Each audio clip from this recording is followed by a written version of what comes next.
Halo, Assalamualaikum warahmatullahi wabarakatuh. Perkenalkan, nama saya Bunga Angeli. Saya mahasiswi dari Universitas Islam Indonesia, jurusan Ilmu Komunikasi. Jadi, pada kesempatan kali ini, aku akan jelasin materi tentang revolusi industri keempat. Jadi, apa sih revolusi industri keempat itu? Revolusi industri keempat adalah sebuah revolusi yang mengubah tenaga kerja manusia dalam melakukan suatu produksi menjadi tenaga kerja buatan loh. Contohnya seperti robot. Terus, apa aja sih perbedaan revolusi industri 4 dengan revolusi yang lain? Pertama, ada revolusi industri pertama nih, merupakan revolusi pertama yang terjadi dan berlangsung pada abad ke-18. Revolusi inilah yang paling sering dibicarakan, di mana perubahan ditandai dengan penemuan mesin uap yang digunakan untuk memproduksi suatu barang. Penemuan ini menjadi bagian penting karena sebelum ditemukannya mesin uap, manusia hanya dapat mengendalikan tenaga otot, hewan, air, dan angin untuk menggerakkan apapun yang berkaitan dengan proses produksi. Dengan hadirnya mesin uap sebagai alat produksi, kini prosesnya tidak butuh waktu yang lama lagi, dan manusia juga bisa bekerja di bidang yang lain. Tapi ada dampak negatifnya loh, yaitu titik awal pencemaran lingkungan yang sedang marak dicegah saat ini. Terus ada juga revolusi industri kedua, yaitu pada masa ini semua tenaga manusia sudah digantikan dengan tenaga mesin. Namun proses produksi di pabrik masih sangat berat, terutama pabrik transportasi. Setiap alat transportasi, dalam hal ini mobil, harus dirakit oleh tukang sampai menjadi barang yang utuh.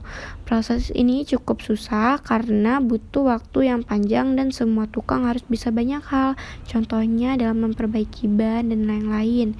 Kemudian revolusi ini terjadi dengan lahirnya sistem lini produksi yang menggunakan ban berjalan yang digerakkan oleh tenaga listrik. Revolusi industri 2 ini berdampak besar pada kondisi militer saat sedang Perang Dunia Kedua loh, di mana pabrik-pabrik berhasil memproduksi tank, pesawat, senjata, dan kebutuhan perang lainnya. Terus ada revolusi industri 3, yaitu revolusi industri yang saat otomisasi dilakukan hampir di seluruh dunia. Revolusi ini terjadi pada tahun 1970, berlanjut ke tahun 1990, hingga saat ini karena sebagian negara masih menerapkan industri ini. Nah, pada revolusi industri 3, faktor yang diubah adalah manusianya itu sendiri loh. Adanya revolusi ini menggeser era industri yang perlahan berakhir dan digantikan dengan era reformasi.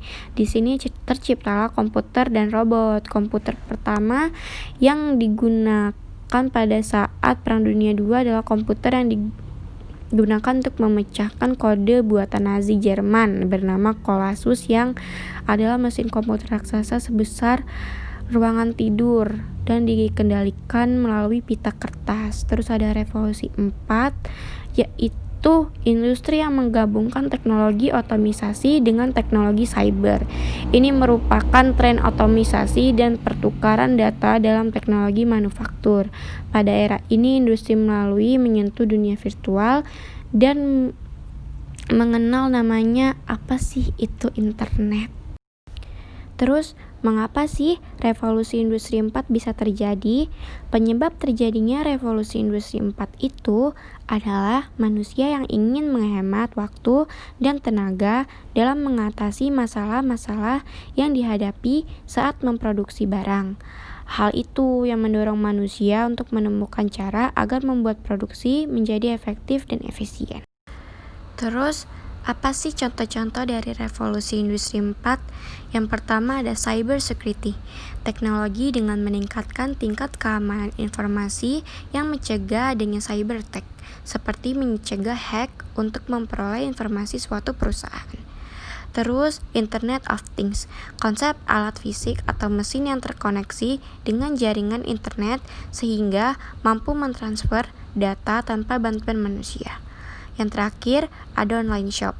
Online shop sendiri adalah sebuah toko yang berbasis online. Dengan online, maka dibutuhkannya internet untuk menggunakannya. Karena menggunakan internet, aplikasi-aplikasi online shop dapat digunakan dimanapun dan kapanpun. Online shop sendiri hadir untuk memberikan solusi kepada masyarakat loh, agar lebih mudah berbelanja tanpa harus berpergian ke tokonya langsung. Terus, apa sih dampak dari revolusi industri 4 sendiri? Banyak dampak yang ditimbulkan di revolusi industri 4, diantaranya dampak sosial yang dimana penggunaan teknologi dan mesin yang dapat menggantikan peran manusia dalam proses industri. Hasilnya akan banyak berkurang lapangan pekerjaan dalam industri manufaktur. Terus ada juga dampak ekonomi yang ditimbulkan seperti perubahan terhadap beberapa model bisnis sebelumnya. Tinggi biaya uang diperlukan untuk sebuah perusahaan dalam mengimplementasikan industri 4. Faktor seperti teknologi baru atau mesin baru dapat menyebabkan kerugian dari investasi teknologi sebelumnya. Terus strategi umum apa sih dalam menghadapi revolusi industri keempat ini? Yang pertama adalah dengan cara peningkatan barang dan material. Teknologi internet membuat batasan antar negara seakan menghilang. Oleh karena itu, untuk menghadapi revolusi industri 4, perusahaan harus melakukan perbaikan pada kualitas dan kuantitas barang serta material. Yang kedua adalah tingkatkan kualitas SDM. Perusahaan mau tidak mau harus meningkatkan kualitas SDM agar dapat memenuhi standar global. Karena pada era digital, robot telah menggantikan peran manusia. Paham akan penggunaan Internet of Things karena perusahaan mau tidak mau harus beradaptasi dengan teknologi internet. Membuat aturan kebijakan yang baru.